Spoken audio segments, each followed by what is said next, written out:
This is how you can actually escape mid-ladder. Watch carefully, because one tip could be the very thing that keeps you stuck. It's the same strategy that allowed me to reach Ultimate Champion every single season. What are the reasons why players stay stuck in mid-ladder? I've broken the answer down into a formula of 5 strategies. Now it's time to discover how you can start ranking up. Until not long ago, I was in the exact same situation as you. I played for hours, I watched tons of guides on how to improve, but no matter what, I stayed stuck. I kept thinking the problem was all about matchmaking, so I tried switching decks. But the exact same thing happened. I mean, that's the way to go if you're a beginner in Clash Royale, but if you want to take the next step and finally escape mid-ladder, you need to follow this formula. It will allow you to deal with Mega Knight plus Wizard decks way more easily. I've put together all the best tips to break free from mid-ladder quickly and effectively. And now it's time for you to finally get it too. If you want to beat a mid-ladder player, the first thing you need to do is learn to think like one. There are a few classic patterns that instantly give them away. Spamming at the bridge, not because they're running a bridge spam deck, but simply because they think it will destroy your tower. Doesn't matter what card, Mega Knight at the bridge, Barbarians at the bridge, Evo Valkyrie at the bridge. Overcommitting on defense. Every time you push, the middle ladder player panics and wastes all their elixir trying to stop it. Overleveling cards. They max out one card and ignore the rest of the deck. But the easiest way to recognize one is through the card they play. Fast cards, they use them because their reaction time is low. Swarm cards, because level differences don't change many interactions, swarm cards let them overlevel something else. Splash units, to counter all the swarms they spam. Tanks, because they think they are immortal. And of course, Mega Knight and Wizard. I don't even need to explain. So why is this important? Because once you understand how mid-ladder players think, it becomes way easier to predict their moves. Many times you'll face an opponent and their deck won't make sense, no synergy, no clear game plan. That's when you know you're up against a mid-ladder. If they overcommit on defense, punish them immediately by pushing the other lane. Another mistake they make is constantly spamming on the bridge. It might look like a solid strategy, after all some real decks are designed to do that, but mid-ladder decks aren't built that way, so you'll often get positive elixir trades from it. There's also another key trait of mid-ladder players I haven't mentioned yet. They love surprise moves. How many times have you seen it? Out of nowhere in the last minute, they throw down a Lumberloon at the bridge and suddenly you lose. That unpredictability is often their biggest strength. So if you notice their decks feels incomplete, like it's missing a real win condition, remember, in 95% of cases, they're hiding either a Mega Knight or a Lumberloon. I've already explained how overcommitting on defense can decide the outcome of a match, but there's another concept you need to understand: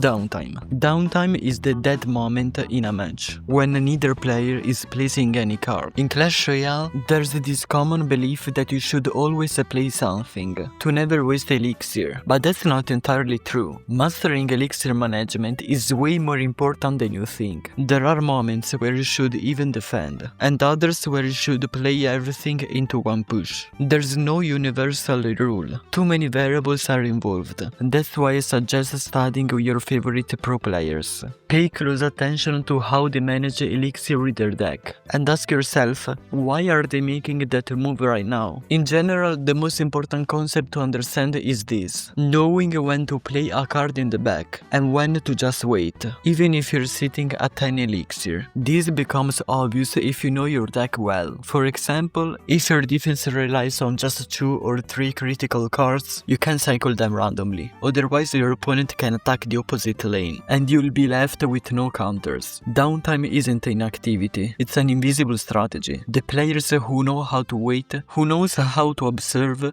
who knows how to manage elixir at the right moment, is the one who can turn a tough game into an easy win. But here's the thing, the concept of downtime becomes even more important during overtime. A classic problem mid-ladder players have is that they don't know how to actually close out games. How many times has this happened to you? You've got their tower down to 300 HP, and instead of finishing properly, you lose to some random Lumberloon push. That's the mid-ladder mentality. In double and triple elixir, you can't play the same way you did in the first minute. Your playstyle needs to adapt. If you're running a cycle deck, you should focus on cheap damage, spells, and especially cycling your win condition as fast as possible. Chances are, the game will end in overtime, so even a log to the tower can make the difference. On the other hand, double and triple elixir is when beatdown decks become truly dangerous. For most of single elixir you should be defensive, but once overtime hits, their power skyrockets. If earlier your focus was controlling the pace of the game, now the question you must ask yourself is, how do I close this in the safest way possible?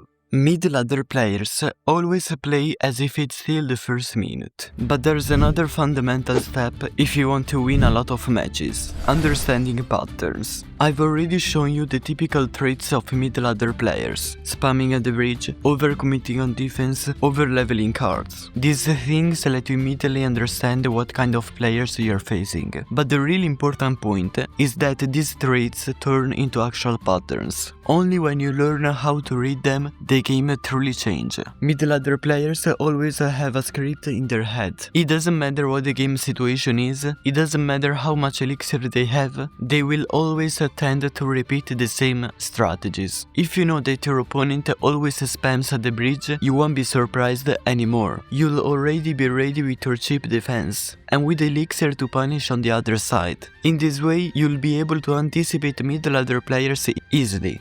You need to change your mentality and you need to change your playstyle. If you learn how to close matches with calm and method, you'll realize that you'll start winning way more often than you think. These 4 strategies showed you how the mid-ladder environment really works. But there's still one more thing you need to understand if you want to escape it. When I was stuck in mid-ladder, I actually started to believe the problem was me. Even though I was watching tons of videos on how to improve, writing down every single tip I could find, it felt like I wasn't improving at all. But everything changed the moment I started playing with a plan. Mid-ladder players play randomly, just hoping something will work. That's why they can't climb. Me, on the other hand, I started going into every match with a clear goal. I already knew what I wanted to achieve. Sometimes I focused on defending as efficiently as possible. Other times I was only preparing for that final push. And trust me, the difference was massive. I wasn't reaching randomly anymore. I was the one deciding how the match would play out. Even against the most unpredictable mid-ladder players, I stayed in control, because every single move I made had a purpose. This is the real secret that finally got me out of mid-ladder. It wasn't just knowing their mistakes, it was having a plan that gave meaning to every card I played.